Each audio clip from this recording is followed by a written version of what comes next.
संपूर्ण राज्यभराला खळबळ करणारी घटना जी होती ती संतोष देशमुख यांची होती. त्यानंतर संतोष देशमुख यांचा तपास जो आहे तो अंतिम टप्प्यात आला. काल नुकतीच त्यावरती एक सुनावणी देखील पार पडली. त्यामध्ये 3 आरोपींनी जी आहे ती संतोष देशमुख यांचा खून केला, खंडणी प्रकरणीच केल्याची कबुली देखील दिली होती. मात्र हे संपूर्ण प्रकरण जे आहे ते समोर आलं होतं ते म्हणजे मनोज जरांगे पाटील यांच्यामुळे. कारण संतोष देशमुख यांची खून झाल्यानंतर त्या ठिकाणी सदरी प्रकरण दाबण्याचा प्रकार जो आहे तो उघडकीस आला होता आणि त्यानंतर स्वतः मनोज जरांगे पाटील यांनी मसा जो गाठत त्या ठिकाणी जे FIR आहे तो दाखल करण्यासाठी प्रशासनावरती त्या ठिकाणी आंदोलन देखील केलं. आज आपल्यासोबत बोलण्यासाठी मनोज जरांगे पाटील आहेत. पाटील, काय सांगणार? संतोष देशमुख यांना न्याय मिळावे यासाठी वारंवार मोर्चेसुद्धा निघाले, महाराष्ट्र खळबळून निघाला होता, तुम्ही देखील मोर्चामध्ये सहभागी झाले होते. आज त्या आरोपींनी कबुली दिली. ते होणारच होतं, कारण काय नियतीला मान्य नाहीत काही गोष्टी. शेवटी पाप नियती दम धरू देत नाही. यांनी किती दबावाचा प्रयत्न केला धनंजय मुंडेने टोळी वाचवण्यासाठी. तो कधी जात वाचवत नाही, कधी समाज वाचवत नाही, तो कधी राज्य वाचवत नाही. सत्तेचा आणि पदाचा दुरुपयोग पैशासाठी, खुनासाठी, बलात्कार केलेले, जमिनी हडपिलेल्या हे दाबण्यासाठी तो पदाचा उपयोग करतो. हे फडणवीस साहेबांच्या आणि अजितदादाच्या का लक्षात येत नाही हे कळत नाही आम्हाला. परंतु पदाचा उपयोग तो कशासाठी करतो, तो आमदार कशासाठी होतो हे महत्त्वाचं. त्याला जातफीत काय कळत नाही. आणि जातीचे सुद्धा लोक मारले. तसेच यांनी या खंडणीसाठी, पैशासाठी आताही संतोषभाईचा खून केला. शेवटी हे होणारच होतं. धनंजय मुंडेला वाटत होतं की हे लोक नाहीत, असं नाहीत, मग ती टोळी उठवायचा त्याची, ते रस्ता रोको करणार, आंदोलनं करणार, कुटाणे करणार, हे असले उलटे कामं करायचं सांगायचं ते. पण शेवटी नियती पाप दम धरत नाही साहेब. कारण त्या संतोषभाईचा इतका क्रूरपणानं यांनी खून केला, ती पाप त्यांनी केलं, त्यांना बसू देणार नव्हतं. त्यामुळे त्यांनी ते कबूल केलं. आता मात्र त्यांना सगळ्यांना लवकर फाशी होणं गरजेचं आहे. आता त्यांनी जर कबूल केला आम्ही खून केला, तर 1 नंबरचा आरोपी जो करमाड्या का कोण येतो तो हमेशा पैसे गोळा करणं, खंडण्या मागणं, चोऱ्या करणं, डाके टाकणं, बलात्कार करणं, जमिनी हडपिणं, हे कुठाने धनंजय मुंडेसाठी करत होतं. धनंजय मुंडेच्या 302 आरोपी होणं लय गरजेचं आहे. कारण 100% ते वे. कारण कुठल्या तरी एका भाषणात ते म्हणलेत की धनंजय मुंडेचं ह्या करमाड्याशिवाय पानसुद्धा हलत नाही. त्याचा अर्थ असा होतो की ही सगळा पैसा, ही सगळी मालमत्ता, हे जे माया जमवली, ही काळी माया, ही धनंजय मुंडेसाठी जमावलेली. आणि एक गोष्ट लक्षात ठेवा बरं का, म्हणजे तुम्हाला जाहीरपणानंच ती सांगतो, हे चिल्लर लोक हे एकदम साधे आहेत. भुरट्या चोऱ्या करणारे असल्यासारखे, वड्या फिड्याला चोऱ्या करणारे. मोठी शक्ती धनंजय मुंडेची असल्याशिवाय हे करू शकत नाही. मोठं बळ ताकद असल्याशिवाय यांच्यात एवढं धाडस नाही करण्याची. यांनी खुनं खंडाण्या ह्या धनंजय मुंडेच्या जीवावरती मागितलेले. हे पैसा दुसरीकडे जातच नाही, हे पैसा धनंजय मुंडेकडे जातो. कारण लोकात अशी चर्चा आहे सध्या या आठवडाभरात की जे फरार आरोपी होते त्यातल्या आरोपींनी काही जणांनी धनंजय मुंडेला फोन केलेत त्यावेळेस फरार असताना. तर तिकडून असं सांगण्यात आलं जणू अशी चर्चा आहे. आता ती खरी का खोटी तपास यंत्रणेनं बघितली पाहिजे. तपास यंत्रणेने या जरतरवर शोध घेतलाच पाहिजे. त्याने फोन लावला होता की, आणि त्याने तिकडून सांगितलं की मी आहे ना, मी आहे म्हणला तो, मी आहे, तुम्ही काय टेन्शन घेऊ नका, बिनधास्त राहा तुम्ही. याला दुसरंच आणखीन एक जोडून आहे यालाच. त्याच्यात शासकीय मुंबईतल्या कार्यालयावर खंडणीची बैठक झाली. तो पण पुरावा आहे. पुरावे काय पाहिजे सरकारला? नेमके पुरावे पाहिजे म्हणतात ना. काय पुरावे पाहिजेत धनंजय मुंडेला 302 घ्यायला? त्याचंच कार्यालय हे परळीले सुद्धा, तिथं खंडणी मागितली, ते पण कबूल केले. मग आणि हे लोक पण त्याचेच आहेत. याच्यापेक्षा काय पुरावे पाहिजेत? आणखीन पुरावे काय पाहिजेत? हे ना अजितदादा पुन्हा चूक करायला लागले आणि फडणवीस साहेबसुद्धा चूक करायला लागलेत की एक विषारी सापाला पोसायला लागले. ते धनंजय मुंडे पाठीमागं ठेवून एक दिवस येऊच धनंजय मुंडे फडणवीस पुढं आणि अजितदादा पुढं संकट म्हणून उभा राहणार. एक ना एक दिवसांना आठवली ही गोष्ट, पण त्यावेळेस वेळ हातातून निघून गेलेली असणार आहे. यांनी वाचवू नये. फडणवीस साहेबांनी जाणून बुजून धनंजय मुंडेला वाचवलं आहे. त्यांचे सरकारचे प्रतिनिधी संतोषभाईच्या प्रकरणात घातले आणि पद्धतशीरपणा संतोषभाईच्या मॅटरची विल्हेवाट लावली. त्याचं कारण पण तसंच. देशमुख कुटुंबांना, धनंजय देशमुखांना त्यांना असं वाटत होतं आणि मस्त जो गावकऱ्याला वाटत होतं म्हणण्यापेक्षा तपास यंत्रणा त्यांना बोललीसुद्धा होती असं त्यांचंच म्हणणं आहे. आणखीन 2-3 महिने हे तपास होणार आहे, म्हणजे एकूण 6 महिने. एकूण कुटुंबाचं म्हणणं असं होतं उज्ज्वल निकम साहेबाची निवड जर लवकर झाली, सरकारच्या प्रतिनिधीनं काय केलं हे सांगायला मी तुम्हाला. उज्ज्वल साहेबाची निवड याच्यासाठी करायची होती की पुढं जर 2-3 महिने तपास चालणार आहे तर तपासावर लक्ष ठेवायला वकील पाहिजे. म्हणून उज्ज्वल निकम साहेबाची निवड झाली आणि दुसऱ्या दिवशी सकाळी चार्जशीट दाखल झालं. पाटील, यातच प्रश्न, सरकारचा प्रतिनिधी तुम्ही म्हणतात, मात्र तोच प्रतिनिधी मसाजोगला आंदोलन सुरू झालं त्यावेळेस तिथं गेले आणि त्यांच्याच आदेशानुसार किंवा त्यांच्याच विनंतीनुसार उज्ज्वल निकम यांची नियुक्ती झाली. देशमुख कुटुंबाचं म्हणणं असं होतं, तपासावरती लक्ष ठेवायला आणखीन जर 3 महिने तपास चालणार आहे तर वकिलांची आवश्यकता आहे आणि तो रूल आहे आणि त्या रूलप्रमाणे वकील असणं आवश्यक आहे. बघा, सरकारने कसा डाव साधला प्रतिनिधीच्या माध्यमातून. स्वतःचा मित्र वाचवण्यासाठी स्वतःच्या जातीतल्या एका पोराची क्रूर हत्या केली गेली. त्याला न्याय द्यायचं सोडून मित्रत्व जपायला निघाले. सरकारनं नवीन शब्द आणला, माणुसकी. माणुसकीच्या नावाखाली मित्र वाचवला, पण जातीतलं एक लेकरू त्याला न्याय मिळावा हे वाचवण्यासाठी काम नाही झालं. त्याचं कारण तसं आहे, उज्ज्वल साहेबाची निवड झाली निकम साहेबाची आणि दुसऱ्या दिवशी चार्जशीट दाखल झाली. म्हणजे तुम्ही तुमचा डाव साधलाच मित्रत्वाचा. पण संतोष भैयासाठी प्रामाणिक लढावं हे वाटलं नाही. पण एक लक्षात ठेवा, तुम्ही त्या पापी धनंजय मुंडेला वाचवायचा प्रयत्न करता, कारण क्रूर हत्या घडवून आणणारा मुख्य आरोपीच धनंजय मुंडे आहे. मित्र म्हणून वाचवण्यासाठी तुम्ही जर संतोष भैयाच्या प्रकरणाची पद्धतशीरपणानं शांत डोक्यानं त्याच कुटुंबाबरोबर राहून त्या गावकऱ्याबरोबर राहून जर विल्हेवाट लावणार असाल, एक दिवस संतोष भैयाची हाय तुम्हाला लागणार आहे. तुम्हाला सुट्टी नाही. तुम्ही जर संतोष भैयाचं ते न्याय द्यायचं सोडून तुम्ही तुमच्या मित्राचं पाप डोक्यावर घ्यायला लागले त्याला वाचवण्यासाठी, तर त्या पापात तुमचेसुद्धा कार्यक्रम होणार एक ना एक दिवस. कारण शेवटी तुमचा कचरा व्हायला वेळ लागणार नाही आहे. तुम्ही नाही वाचू शकत. तुम्ही यांना किती सांभाळा या टोळीला, ही उलटणारच आहे. त्याच्यापेक्षा जातीच्या बोटाला धरून चाला. जातीचे लेकरं त्यांच्यावर अन्याय झाला, त्यांना न्याय द्यायचं बघा. मित्राला न्याय नका देऊ. मित्राला न्याय द्यायच्या नादात तुमचासुद्धा एक दिवस समाज ह्यो कचरा करणार आहे. ह्यो समाज जितकं मोठं करतो ना, पण एकदा तुम्ही समाजच जर संपवायला निघाला तर समाज तुम्हाला कोणत्या गाळात फसवील कळूसुद्धा देणार नाही. कारण शेवटी समाज असतो आणि समाजाच्या लेकराला तुम्ही अन्याय करायला लागला आणि त्याला वाचवायला लागला सरकारचं ऐकून माणुसकीच्या नावाखाली.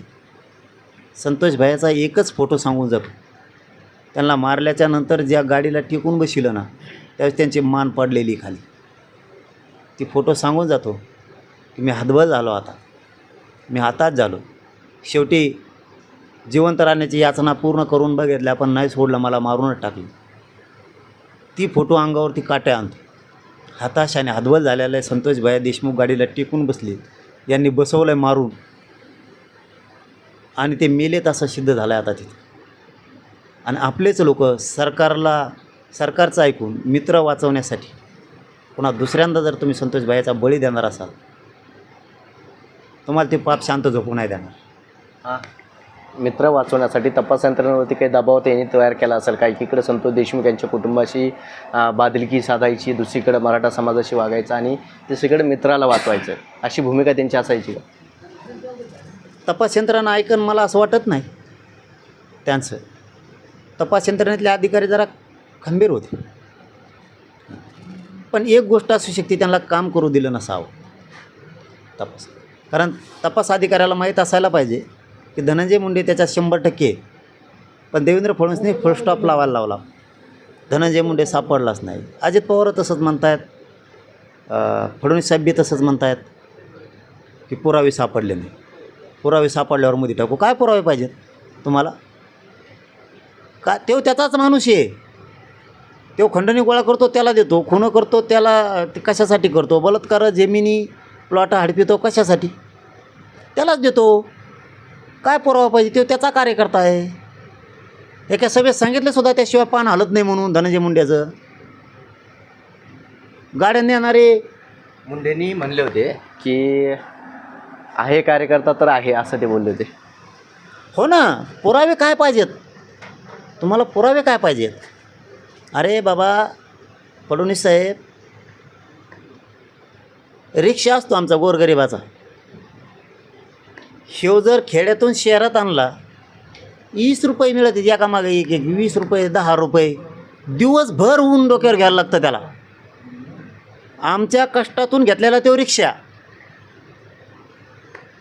जनावरं विकायचे, शेळ्या विकायच्या, काहीतरी करायचं, माल विकायचा, आपलं काहीतरी धान्य विकायचं आणि रिक्षा घ्यायचं, हप्ते भरायचे, दिवसभर वन वन वन वन हिंडायचं, शहरात यायचं.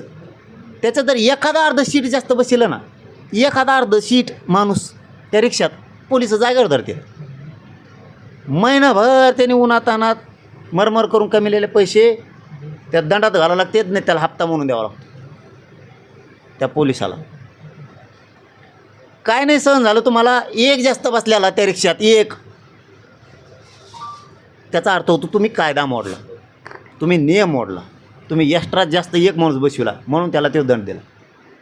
मग धनंजय मुंडेचे हे लोक गाड्या घेऊन पळत आहेत आरोपीला, घर राहायला देतात. ते 6 आरोपी कसं काय नाही झाले आणखी? कोणत्या तरी डॉक्टरनी पैसे दिले फिरायला, तो 6 आरोपी नाही. गेवराईचा, बीडचा तो PI का API तो त्याच्यामध्ये, तो नाही 6 आरोपी केला.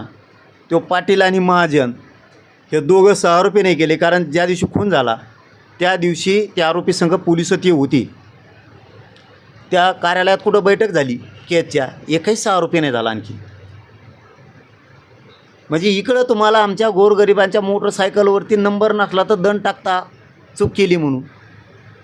एखाद्या माणसाला मोटरसायकल इथून तिकडं नेऊन सोडलं तर म्हणतात तो त्या आरोपीला नेऊन कम सोडलं म्हणून त्याची गाडी पण जप्त करतात, मोटरसायकल, आणि त्याला जेलला टाकीतील. कित्येक तर उदाहरण आहे त्या राज्यात. आणि मग यांना ह्या खून करणाऱ्या आरोपीला नेऊन सोडणारे, घरं देणारे हे 6 आरोपी कसं का नाही? हे 6 आरोपी होणार होते, पण सरकारला असं वाटलं 100-150 जण धनंजय मुंडे 6 आरोपी होते, आणि एवढे जर 6 आरोपी झाले तर आपल्या सरकारची बदनामी होईल. इतके मोठे गुंड पोचले कसं काय सरकार असू. म्हणून यांनी जाणून बुजून प्रतिनिधीच्या माध्यमातून सरकारच्या वाचवण्याचं काम केलं. पण हे सुटणार नाहीत. एक ना एक दिवस पुनर्तपास होणार, सुट्टी नाही. पाटील कृष्णा आंधळे अजून देखील फरार आहे. धनंजय मुंडे त्याने फरार केला असेल, कारण त्यांनी फोन लावला असेल त्याला त्या टायमाला. तपास यंत्रणेकडे सगळे पुरावे आहेत. फडणवीस साहेब जर म्हणले धनंजय मुंडेला मध्ये टाका तर धनंजय मुंडे उद्या सकाळी मध्ये दिसत. पाटील त्याबरोबर जर पाहिलं इतिहास संशोधक इंद्रजित सावंत यांना प्रशांत कोरणकर यांनी धमकी दिली होती, ती कबुली देखील त्यांनी काल दिलेली आहे कोर्टात. हे बघा, इथून पुढं ना समाजाला एक काम करावं लागेल. घरात बसायचं, मोबाईलवर लिहायचं निषेध, आमक्याने जिजाऊला शा द्यायच्या, भंगार पायदाशी या, कुठं बी जन्मालेल्या कोणापासून बी झालेल्या पायदाशी या, महाराजांना बोलायचं, शिवरायांना बोलायचं, संभाजीराजांना बोलायचं, बदनामी करायची, घाण बोलायचं, घाणेरड्या पद्धतीनं अवमानकारक बोलायचं, मराठा जातीवरती बोलायचं, हे कुठं बी पायदाशी या पायदा झालेल्या आहे काय बोलतात आणि माफी मागतात, सोडून द्यायचा विषय. असं इथून पुढं चालणार नाही. यांना धडा शिकावं लागणार आहे. आपण निषेध फिषेध करण्यापेक्षा यांना धडे शिकावं लागणार आहे. आणि ही फडणवीसची टोळी आहे, त्याचे सगळे सोयरे आहेत ते. जर पाहिलं इतिहास संशोधक इंद्रजित सावंत यांना प्रशांत कोरणकर यांनी धमकी दिली होती, ती कबुली देखील त्यांनी काल दिलेली आहे कोर्टात. हे बघा, इथून पुढं ना समाजाला एक काम करावं लागेल. घरात बसायचं, मोबाईलवर लिहायचं निषेध, आमक्याने जिजाऊला शा द्यायच्या, भंगार पायदाशी या, कुठं बी जन्मालेल्या कोणापासून बी झालेल्या पायदाशी या, महाराजांना बोलायचं, शिवरायांना बोलायचं, संभाजीराजांना बोलायचं, बदनामी करायची, घाण बोलायचं, घाणेरड्या पद्धतीनं अवमानकारक बोलायचं, मराठा जातीवरती बोलायचं, हे कुठं बी पायदाशी या पायदा झालेल्या आहे काय बोलतात आणि माफी मागतात, सोडून द्यायचा विषय.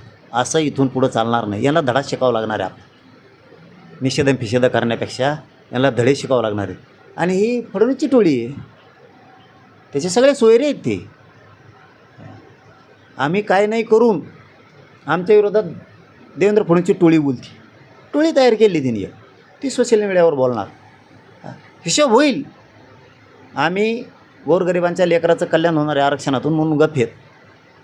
आम्ही गप राहतो आहे की हातातोंडाला घास आलेला आहे, शांत राहतो. पण आम्हाला कळतं आहे तुम्ही कोण कोण आहेत. हिशोब होईल पाहुण्याचा, तो सोयऱ्याचा हिशोब होईल. तुम्ही का बोलता, कोणत्या ढंगाने बोलतायत, कोणत्या टोनमध्ये बोलणं चालू आहे तुमचं, आम्हाला कळतं. त्याची टोळी खाली बोलली का आम्ही त्याला त्रास देणार. हो, असंच असतं हे. हां, तुम्ही आम्हाला हिनवताय ना, आमच्या महापुरुषाला हिनवता ना, तुम्हाला सुट्टी नाही. ही टोळी तशीच आहे ना. एक धन्या मुंडेकडे बी एक टोळी. आमच्या आंदोलनाच्या विरोधात, मराठा आंदोलनाच्या विरोधात आमचे काही लोक बोलतात, काही जण आहेत, 4-5 जण आहेत, माझ्या विरोधात बी बोलतात. ते 7-8-10 जणांची टोळी आमची आहेत. ती टोळी सोशल मीडियावर बोलायला लागली की ही टोळी काय करते, धनंजय मुंडेची सपोर्ट करते त्यांना. आमच्या हे बिचाऱ्याला काय वाटतं, आपला रिस्पॉन्सच आहे लोकांचा. पण आमचे बी चतुर आहेत मराठीचे, बोलतात माझ्या विरोधात बोलतात, आंदोलनाच्या विरोधात बोलतात, पण चतुर आहेत. त्यांनी ओळख केली. इथून मागं बी 70-80 वर्षे मराठा जातीचे हाल झाले.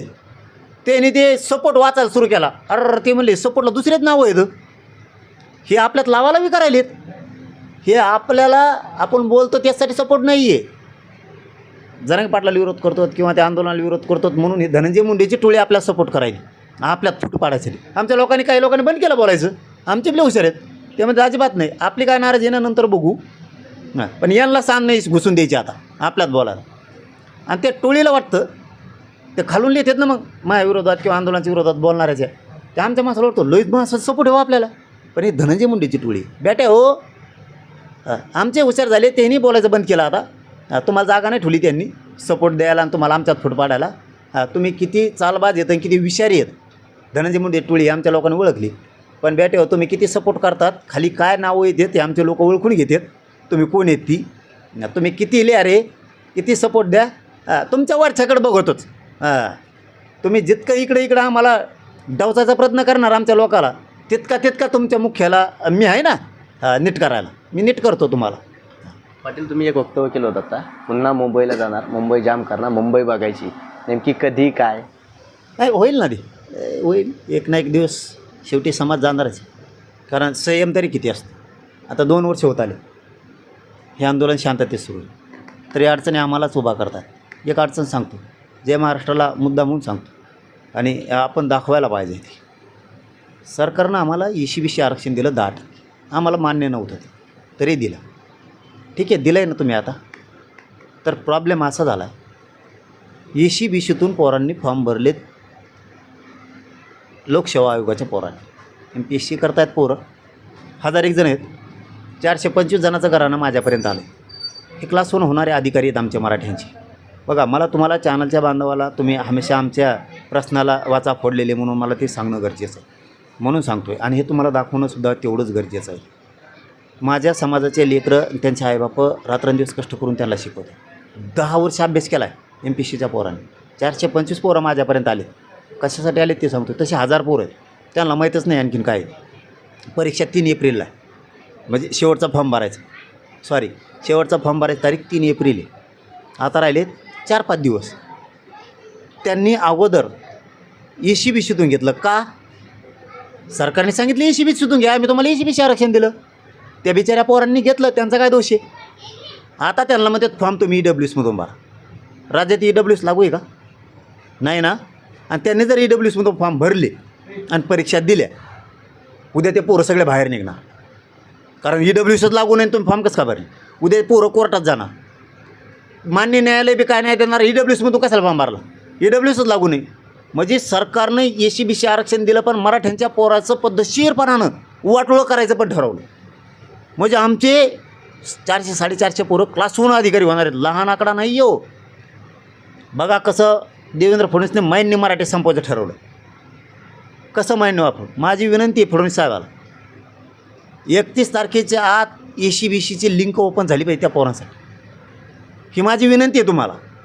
नसतं मला या आंदोलनात मी बाहेर उतरलो ना, तर परत म्हणू नका काय झालं.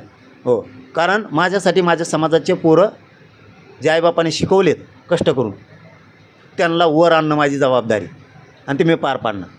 विशेष करून जे महाराष्ट्र चॅनलला सांगतो, मी रात्री ते पोरं आल्याच्या नंतर माननीय मंत्री महोदय आशिषजी शेलार साहेबांना सांगितलं की साहेब, ECBC आरक्षणातून पोरांनी अर्ज केलेले आहेत. 3 एप्रिलला फॉर्म भरायचे आहेत. लिंकच ओपन नाही आहे, पोरांनी फॉर्म भरायचे कुठून?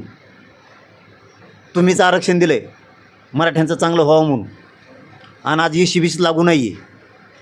त्या पोरांना ऑप्शनच नाही आहे तिथं, म्हणजे लिंकच ओपन नाही आहे. EWS दाखवते. EWSमधून कसे फॉर्म भरायचे पोरांनी?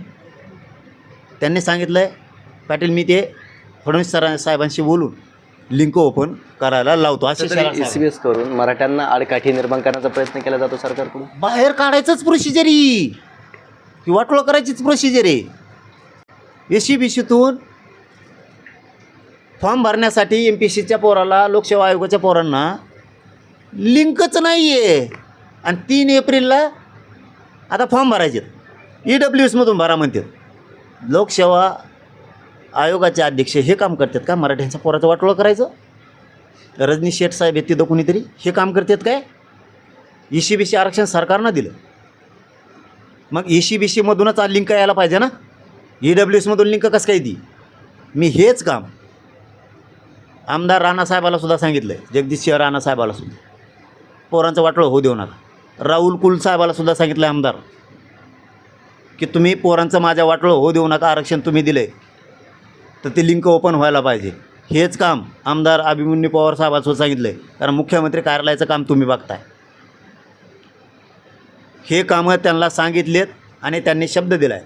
विशेष करून मंत्री महोदय आपले आशिषजी शेलार साहेबांनी सांगितलं की पाटील मी याच्यात लक्ष घालतो, पोरांचं वाटोळं होऊ देणार नाहीत. मुख्यमंत्री पण फडणवीस साहेब होऊ देणार नाहीत आणि आम्ही पण नाही होऊ देणार. आम्ही ती लिंक ओपन करतो ECBCमधून. त्याच्यासाठी मला वाटतं काल बहुतेक आशिष शेलार साहेब आणि राणासाहेब बहुतेक बोललेसुद्धा की त्या लोकसेवा आयोगाच्या अध्यक्षाशी की रजनीश साहेब शेठ कोणीतरी त्यांच्याशी बहुतेक बोलले की ते आम्ही करतो आहे म्हणून. माझी एवढीच विनंती आहे आपल्या जय महाराष्ट्र चॅनलच्या माध्यमातून ECBCतून लिंक ओपन 31 मार्चच्या आत करा, कारण 3 तारखेला त्या पोरांना फॉर्म भरायचे नसता ती परीक्षा पुढं टाक.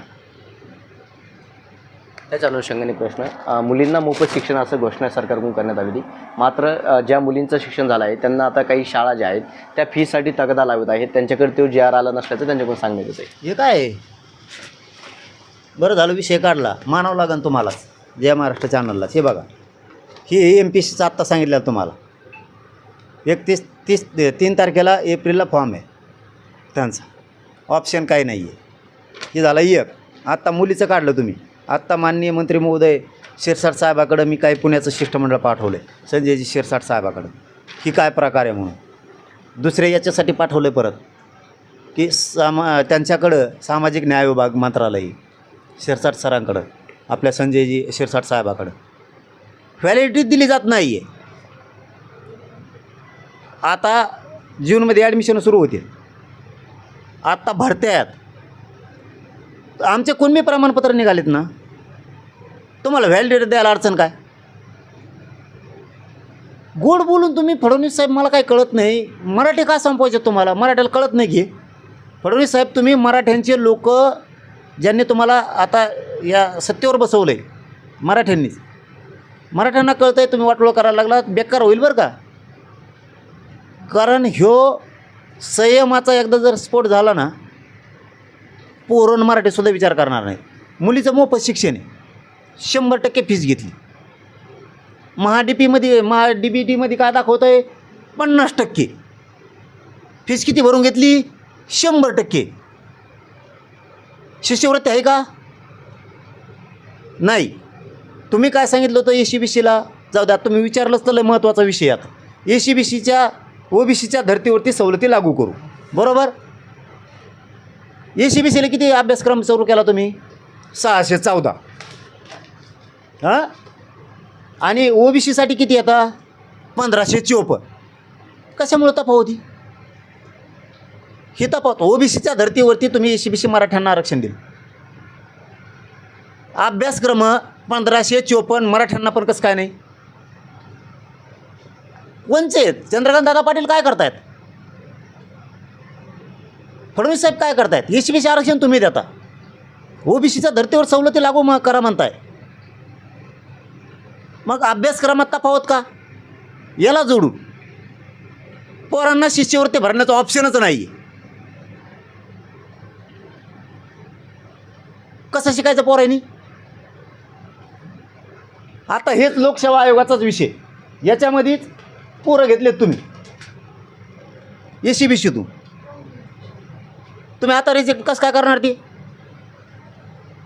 ज्या पोरांनी EWSमधून अगोदर घेतलं होतं ते तसेच ठेवा. त्यांना तुम्हाला ECBCचं ऑप्शन द्यायचं आहे. तर ज्यांनी EWSमधून आधी घेतलेलं आहे त्यांना ECBCत घ्या ना, ते लागू राहू द्या ना. EWS नसेल तसं पाठीमागच्या याला त्यांना बाहेर कसं काय काढता? आणि ज्यांनी ECBCतून घेतलं त्यांच्या लिंक ओपन ठेवा. आता ह्या लोकसेवा आयोगात कुणबीमधून सुद्धा फॉर्म भरले, त्यांना कसं काय EWSमधून भरा म्हणता तुम्ही? इतकं येड्यात काढू नका फडणवीस साहेब. लोकांना कळतं. मला याच्यात बाहेर पडायला लावू नका तुम्ही. तुम्हाला सरळ सांगतो मी, मुलींचं मोफत शिक्षण केलं आहे, त्यांच्या फीस वापस करा 100% घेतल्या असल्या तरी पण. दुसरा मुद्दा, ECBC तुम्ही लागू केलं आहे. ECBCतून सगळ्या पोरांसाठी OBCच्या धर्तीवर ECBCला सगळ्या सवलती लावा. तिसरी गोष्ट, ज्यांनी ECBCतून ॲडमिशन घेतलं आहे त्यांना आता बाहेर काढू नका. ज्यांनी EWSमधून ॲडमिशन घेतलेत पूर्वी ECBCच्या अगोदर, त्यांना बाहेर काढू नका. त्यावेळी ते सिलेक्ट झालेत, आता तुम्ही रिजेक्ट नाही करू शकत त्यांना. आणि जे कुणबीच्या नोंदी निघाल्यात त्या व्हॅलिडिटी जाणून बुजून थांबवू नका. ती व्हॅलिडिटी जर दिली नाही तर पोरांना ॲडमिशनला प्रॉब्लेम येते. त्यामुळं नोंदी निघाल्या ताबडतोब त्यांची व्हॅलिडिटी करा. ECBCची प्रमाणपत्र काढलं ताबडतोब त्यांची व्हॅलिडिटी करा त्यांचीसुद्धा. तुम्ही अशी चूक केली सरकारनं, ECBC आरक्षण दिलं. तुम्ही इतक्या महत्त्वाच्या विषयाला जे महाराष्ट्राने हात घातला आहे, तुम्ही आरक्षण दिलं. तुम्ही जे एका पानावरती केलं आधी, म्हणजे कास्ट पण तिथंच आणि क्रिमिलेअर पण तिथंच, नॉन क्रिमिलेअर तुम्हीच केलं ना, एकाच पानावरती सगळं. आता तुम्ही कसं काय म्हणता वेगळं वेगळं द्या? आता त्या पट्ट्याने कवा द्यायचं? 6 दिवसावरती आता पोरांना भरते. आता ती मध्ये इरर दाखवी ती फॉर्म भरण्यासाठी जर पाहिलं तर नाही, जे हे बघा, तरुण आहे ही ते मुद्दा- 8-8 दिवस थांबतात. ही क्लिअर होणं लय गरजेचं आहे. जे महाराष्ट्राने खरंच सांगतो, तुमचं कौतुक महत्त्वाच्याच मुद्द्याला हात घातला तुम्ही, आणि हेच गरजेचं आहे. समाजाच्या हिताच्या प्रश्नाला हात घालून न्याय देणं यालाच चॅनल म्हणतात आणि यालाच प्रतिनिधी म्हणतात. आरक्षण त्यांनी दिलं. त्यांनीच सांगितलं ECBC क्रिमिलेअर एकाच याच्यावर, नॉन क्रिमिलेअर तुमचं एकाच याच्यावरती, आणि ECBCचं पण एकाच याच्यावर. आता डबल द्या म्हणतात, म्हणजे वेगळं वेगळं. आता वेगळं कसं द्यायचं? हाय तुमचा अधिकारी, सांगा तुमच्या अधिकाऱ्याला द्यायचं, पोरं देऊन टाकते. नसतात ती परीक्षा पुढं टाकला MPSCची, देतील पोरं तुम्हाला लगेच. ढकला तिला महिना 2 महिने पुढं देऊन टाकते ना पोरं कानाकर. यायला तुम्ही एक ठरवा यार काहीतरी. ECBC दिलं ना, क्लिअर कट ठरवा. मुख्यमंत्री देवेंद्र फडणवीस साहेब तुम्हाला जाहीरपणानं सांगतो, तुम्ही क्लिअर ठरवा. ECBC आरक्षण दिलं, OBCच्या धर्तीवरती मराठ्यांच्या पोराला अमुक अमुक लावू. पंजाबराव देशमुख योजनेला आणखी जास्तीचा निधी द्या ना. आणि शिष्यवृत्तीसाठी ऑप्शन येत नाही, ते ऑप्शन खोला करा. तुम्ही क्लिअर खेळत जा काय खेळायचं ते. तुम्ही सारथी दिली ना, सारथीतल्या पोरांना 6-6 महिने झाले आणखी पैसे नाही आहेत, शिष्यवृत्ती दिली जातात. कशी काय त्या पोरांनी? इथून खेड्यापाड्यातून पुण्याला गेलेत, ती पुण्याच्या पोरं आले, ते 6-6 महिने झाले म्हणले आमच्या शिष्यवृत्तीच नाही आणखी. म्हणजे आम्ही जे कोर्सेस करतो वेगळे वेगळे अभ्यासक्रम त्या सारथीमार्फत आहेत का पैसे? नाही. कशाला सारथी ओपन केली? कशाला केली ती सारथी ओपन? पहिल्यांदा काकडे साहेब होते, आता निंबाळकर साहेब का कोणतरी बसले होते. रात्री मला काकडे साहेबांनी सांगितलं, ते आता सांगले कोळं कलेक्टर साहेब आहेत. तुम्ही कामच करणार नाहीत. पैसे नाहीत का सारथीकडं? सरकार पैसे नाही देत का? तुम्ही आमची खोटी फसवणूक करू नका. पोरींना शिक्षण मोफत केलं आहे, मोफतच करा. त्यांचे पैसे घेतले असले तर उद्या शासन निर्णय करा, पैसे वापस देण्यात यावे, सगळ्या शाळेला बंधन करा. द्या सूचना फडणवीस साहेब. त्या ECBC आरक्षण दिले, एकाही पोराला अडचण येणार नाही. भरतीत, शिक्षणात त्यांना OBCच्या धर्तीवरतीच फीस घेतली जाईल. त्यांना हॉस्टेलला भत्ता देऊ म्हणले, दिला का तुम्ही? जर आमच्याकडं हॉस्टेल नाही येत आता सरकारकडे उपलब्ध, पोरं जिथं राहतील आम्ही महिन्याला त्यांना 6,000 देऊ, अमुक करू, 12,000 देऊ, दिले का? नाही दिले. किती फसवणूक करणार तुम्ही? ECBC आरक्षणात किती फसवणूक करणार तुम्ही? अरे पोरांच्या जीवनाशी खेळू नका ना तुम्ही फडणवीस साहेब. कुठंतरी मुख्यमंत्र्याकडून मराठ्यांच्या तोंडाला पान पुसले असं वाटतं की यातून, की आश्वासन द्यायचे पुन्हा बदलायचं, पुन्हा आश्वासन द्यायचं पुन्हा भूमिका बदलायची, एकीकडे मराठ्यांचं आरक्षण द्यायचं पुन्हा त्यांनाच पिळवणूक करायची. आता हे बघा इथंच आहे, पिळवणूकच नाही तर काय. ECBCचं आरक्षण लागू केलं, 605 अभ्यासक्रमासाठी मराठा समाजाला सरकारने दिले. हे काय आहे? 605 अभ्यासक्रम, ओबीसीला 1554 का काय, बरोबर? तफावत कशामुळे ओबीसी धर्तीवर आरक्षण दिलं ना तुम्ही मराठ्यांच्या पोराला? कशामुळं? याचे काय कारण? तुम्ही योजना सगळ्यांना सारख्या द्या. तुम्ही जे अभ्यासक्रम ठरवलेत, जिकडं ओबीसींना जे धर्तीवरती मराठ्यांना ECBC दिले, इकडं पण करा ना. ते बी 1554 करा. ECBCसाठी पण पंजाबराव देशमुख योजना आहे, त्याला निधी द्या. हो द्या लोकांचं कल्याण, पण शिष्यवृत्तीचा ऑप्शनसुद्धा खुला करा. कवर वाटोळं करणारे लोकांचं तुम्ही कवर वाटोळं करणार, आणि एकदा संयमाचा आग डोंबू साळल्यावर तुम्ही फसवू नका गोड बोलून लोकांना. मला पहिलं क्लिअर सांगतो, असे जी शेलार साहेबांनी, मंत्री महोदयांनी शब्द दिला आहे की आम्ही हे करणार, पोरांचं वाटोळं नाही होऊ देणार, आणि फडणवीस साहेब पण नाही होऊ देणार, असं त्यांनी सांगितलं. माझं जय महाराष्ट्र चॅनलच्या माध्यमातून अशी जी शेलार साहेबांना विनंती आहे, 31 तारखेच्या आत मार्च ECBCतून लिंक ओपन करून त्या MPSCच्या पोरांना द्या. त्यांचं कल्याण करा. नसता तुमची ती परीक्षा पुढं टाका. मी वाटोळं झालेलं बघणार नाही, आणि ECBCतून पुढं क्लिअर कट करा. इकडं प्रमाणपत्र निघाणार, तिकडं निघाणार. तुम्हीच आधी म्हणता एका जागेवर द्या, आणि दुसऱ्या पर्यंत म्हणता आता वेगळं वेगळं द्या. एकाच पानावरती तुम्हीच घेतलं, ECBCचं पण आणि क्रिमिनलचं पण. त्यांची बी व्हॅलिडिटी व्हायत नाही, कुणबीची होत नाही. लोकसेवा आयोगातून कुणबीमधून फॉर्म भरलेत पोरांनी, तेही तुम्ही DWSमधून भरा म्हणता. म्हणजे काय अन्याय करायला काय मराठ्याच्या पोरावर? म्हणजे गोड बोलून मराठ्यांचे पोरं अधिकारी होण्यापासून तुम्ही बाहेर काढायलात. मी हे होऊ देणार नाही. आरोग्य विभागात बी मागं तसंच केलं. काय पोरं विनाकारण बाहेर काढली. कशामुळं काढले तुम्ही? इथून पुढं मी मराठ्यांच्या पोरावरती अन्याय होऊ देणार नाही. मला मग माझं जर डोकं सर केलं, मी 3 तारखेला तर मला लिंकच ओपन पाहिजे, 31लाच पाहिजे, पण 3च्या त्या पोराला अडचण नाही आली पाहिजे. शेवटच्या दिवसात काय करणार ते पोरं? तुमचं परत ते साईड हँग झाली, तिच्यात इरार आला, तिच्यात कुठं इरुळा घुसला, साप घुसला, ती परत हँग झाली. आम्ही काय करायचं? ते नाही जमणार तसलेलं. पण क्लिअर कट मराठ्यांच्या पोराचं तुम्हाला कल्याण करायचं म्हणून ECBC दिलं आहे, ते चालू ठेवा. कुणबी ताबडतोब प्रमाणपत्र द्या. सांगा अधिकारी प्रमाणपत्र देणार नोंदीकडे. ते आमचं परतूरचं 1000 का काय फायली पडल्यात तिथं. कशामुळे? किती दिवस करणार आम्ही? कुणबीच्या ज्या नोंदी आहे त्या शोधण्यात दिरंगाई होते. जो व्यक्ती नोंदी घेऊन जात आहे त्यांनाही कुणबीचं प्रमाणपत्र टेबलला द्यायचं असं सरकारने मागणी आश्वासन तुम्हाला दिलं होतं, तेही दिलं जात नाही. कुठंतरी सरकारकडून कुणबीचं प्रमाणपत्र वाटप करण्यासाठी सुद्धा दिरंगाई आणल्या जाते याच्यामध्ये. फडणवीस साहेब, तुम्हाला खरं सांगू का, वादळ जर मराठ्याचं फिरलं नाही परवडायचं बरं का तुम्हाला. म्हणजे आता तुम्हाला काय समजायचं समजा. तुम्ही हैदराबाद गॅजेटियर लागू करू म्हणले, केलं नाही, अधिवेशन संपवून गेलं. ताजी फसवणूक. तुम्ही मला काय इतकं कच्चं समजू नका फडणवीस साहेब, आणि हलक्या तबी घेऊ नका. मी काय लय सोयीचा नाही. मला काय ह्या समाजापेक्षा मोठं कोण दिसत नाही बाबा. तुम्हाला जसं तुमचं सरकारच चालावं वाटतं, तुमचेच आमदार मोठे व्हावं वाटते फक्त. आता लोकांनीच ओळखलं आहे शेतकऱ्यांची गरज नाही. अहो इतक्या लांब कशाला? आमचं वैधानिक महामंडळ मराठवाड्याचा 1 रुपया नाही दिला. कसं स्थापन केलं ते? कोण आहे त्याच्यावर अध्यक्ष? आहे का फडणवीस साहेबाला माहीत? अरे तुम्ही आम्हाला पाणी देऊ शकले नाहीत मराठवाड्याला. साधं विदर्भ आणि मराठवाडा तुम्ही दुष्काळमुक्त करू शकले नाहीत, आणि 1012 मुख्यमंत्री होऊन का चाटायचं का तुम्हाला? काय करायचं? तुम्ही आमचे मुख्यमंत्री असून विदर्भाला वाटतं आमचे मुख्यमंत्री आहेत, मराठवाड्याला वाटतं आमचे आहेत, खानदेशाला वाटतं आमचे आहेत. आत्महत्या आमच्या शेतकऱ्याच व्हायला लागले. कुणबी असून नाही मराठा असून आम्ही एकच आहेत. कुणबी व्हायना आत्महत्या झाल्याच ना विदर्भातल्या. दिलक मालाला भाव. संभाजीनगरचा आकडा समोर आला. 3 वर्षामध्ये तब्बल 557 आत्महत्या झाल्या. म्हणजे जर विचार केला तर दिवसाला 2 आत्महत्या. महाराष्ट्रात 50,000पेक्षा जास्त आत्महत्या असायला पाहिजे. 50-60 हजारापेक्षा जास्त. कोणामुळे झाले? तुम्ही मुख्यमंत्री होता कशाला? प्रत्येकजण धरा. चला 70-75 वर्ष झाले. कशासाठी होता तुम्ही?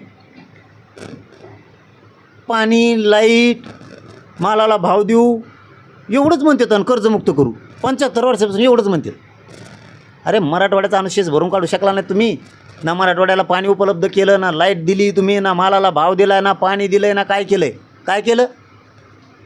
विदर्भाला तुम्ही साधी लाईट पाणी दिलं नाही, त्यांच्या मालाला भाव वाढून दिला नाही, आणि फक्त म्हणणार लय आत्महत्या झाल्या. यांना शेतकऱ्यांना सांगतो, आणि विशेष करून महाराष्ट्रातल्या मराठ्यांनाही सांगतो, मराठवाडा, विदर्भ, खानदेशातल्या सुद्धा लोकांना, हे फक्त गोड बोलते आपल्याला आणि आपल्या आत्महत्याशी खेळते, ती मजा घेतात, मजा म्हणून थोडक्यात. संतोष भाईचा खून करताना जशी यांनी आनंद घेतला ना, क्रूरपणा किती असतो तसाच क्रूरपणा सरकारमध्ये. आपल्या आत्महत्याचं सुद्धा भांडवल करतात. यांना काही दुःख नाही. शेतकरी मेला तरी दुःख नाही, त्यांच्या मालाला भाव नाही मिळाला तरी दुःख नाही. आपल्यालाच शान व्हावं लागणार आहे, एकजूट दाखवावं लागणार आहे, आणि आपल्या बाजून आपल्याला एकमेकाला साथ द्यावं लागणार आहे, सहकार्य करावं लागणार. इथून पुढच्या काळात मराठ्यांनी एकमेकाला सहकार्य करा, शेतकरी वर्गाने एकमेकाला साथ द्या. सरकारला साथ देण्यापेक्षा ते आपले मुद्दे पाडायला लागले. हो कधीतरी शाने मरतील पोरं आपले, पिढ्यांना पार बरबाद होते. वर न्यायचं बघा लोकांना. कुणबी आणि मराठा एक हे दोन्ही जरा शाने व्हा, आणि उंचीवरती आपला समाज न्यायचं काम करू आपण. हे असंच फसवीत राहते. तरी फडणवीस साहेब सुधारले तर बरं. सुधरा, तुम्हाला आणखी संधी, आमची संयम आहे तोवर. आमचा संयम ढळू देऊ नका. शेतकऱ्यांची सगळी कर्जमुक्ती करा, शेतकऱ्याच्या मालाला भाव द्या, विदर्भाला, मराठवाड्याला पाणी उभा करून द्या, खानदेशाला पाणी उभा करून द्या. पश्चिम महाराष्ट्रातल्या काही भागात तिकडं सांगली साताऱ्याकडं दुष्काळी पट्टा आहे, तिकडं बी पाणी उभा करून द्या. त्यांच्याही मालाला भाव द्यायचे. महाराष्ट्रातल्या सगळ्या शेतकऱ्यांच्या मालाला भाव द्या. कांद्याचा प्रश्न आहे, तुम्ही मार्गी काढा. तुम्हाला संधी, आमचा संयम येतो. आरक्षण द्या, गॅजेटं तिन्ही लागू करा. पोरावर खोट्या किशी केल्या त्या मागं घ्या. ते गुन्हे माघारी घेण्यास सुरुवात झालेली असं देवेंद्र फडणवीस यांनी म्हणलं होतं. कवा म्हणले? अधिवेशनामध्ये त्यांनी मुद्दा मांडला की हां ठीक आहे, बघतो तर आम्हाला माहीत नाही. आम्ही आमच्या जालन्याच्या, बीडच्या एस पी साहेबाला विचारतो सुरू केलं आहे का. जर इथं केलं असेल तर आम्ही समजू महाराष्ट्रभर सुरू केलं असेल, चांगली गोष्ट आहे, कौतुक करू आम्ही त्यांचं. आमचं म्हणणंच ते तुम्ही काम करा, तुम्ही करत नाहीत म्हणून आम्ही बोलतो. मी काय सांगितलं तुम्हाला आजच नाही तर मी 2.5 वर्षापासून सांगतो, फडणवीस साहेब काय आमचे शत्रू नाही. तुम्ही काम करत नाहीत मग मी सोडणार नाही. माझ्यासाठी माझी जात मोठी, तुम्ही कोणी मोठे नाही, काय गरज नाही मला तुमची. मग जातच मारायला लागले, तुम्हाला आवडून काय करू, तुमच्याशी मित्रत्व करून काय करू. मी काय तुमचं संबंध मेंटेन करायसाठी आंदोलन उभा केलं काय? मग जात वर नेण्यासाठी मी आंदोलन उभा केलं. मला नाही घेणं देणं तुमचे पैसे नको, पद नको आम्हाला. ते तुम्हाला ठेवा तिकडं आणि दळून खा तुम्ही. आम्हाला गरज नाही. इथं माझं लेकरू समाजाचं मोठं झालं पाहिजे, त्याचं कुटुंब मोठं झालं, ते नोकऱ्याला लागलं. आम्हाला भीक मागायची गरज नाही, कोणापुढे हात पसरायची गरज नाही. आमचंच पोरगं त्याला बळ मिळणारे, ते शक्तिशाली कुटुंब बनविणारे. आमचं आम्हाला आरक्षण देऊन टाका. कुणबी मराठा एक आहे, आरक्षण देऊन टाका, गॅजेट लागू करा. आणि जरा स्पष्ट आदेश द्या फडणवीस साहेब. नोंद निघाली व्हॅलिडिटी लगेच दे. नोंदी शोधाच्या बंद करू नका. कक्ष स्थापन करा, केसेस मागा. स्पष्ट आदेश द्या ना. तुम्हाला स्पष्ट आदेश नाही द्यायचे आणि कामं कसे होते. ECBCचं आरक्षण दिलं, त्या पोरांना कसलीच अडचण नाही उभं राहिली पाहिजे. काम तुमचं आहे. पाटील, जर पाहिलं तर रायगडवरील ती वाघ्या कुत्र्याची स्मारक आहे, त्यावरून राजकारण तापलं. ती स्मारक जे आहे ते काढून टाकण्यात यावर्षी मागणी जी आहे ती शिवप्रेमी करण्यात येईल. तुमची भूमिका काय आहे याबद्दल? आता चाललं आहे, एकजण करत असल्यावर आपण बोलू नये. चाललं आहे आता काय ते एकजण बोलतो आहे त्याच्यावरती आपण बोललो नाही पाहिजे. चालू नक्कीच जर पाहायला गेलं तर आपल्यासोबत मनोज जारंगे पाटील होते. आणि सरकारनं जे आहे ते आता मराठा समाजाला तात्काळ आरक्षण द्यावे, त्याचबरोबर मराठा समाजाच्या समस्या आहेत त्या मिटवाव्या, अशी मागणी मनोज जारंगे पाटील यांनी केल्याची पाहिली मिळालेली. विजय चिडे, छत्रपती संभाजीनगर.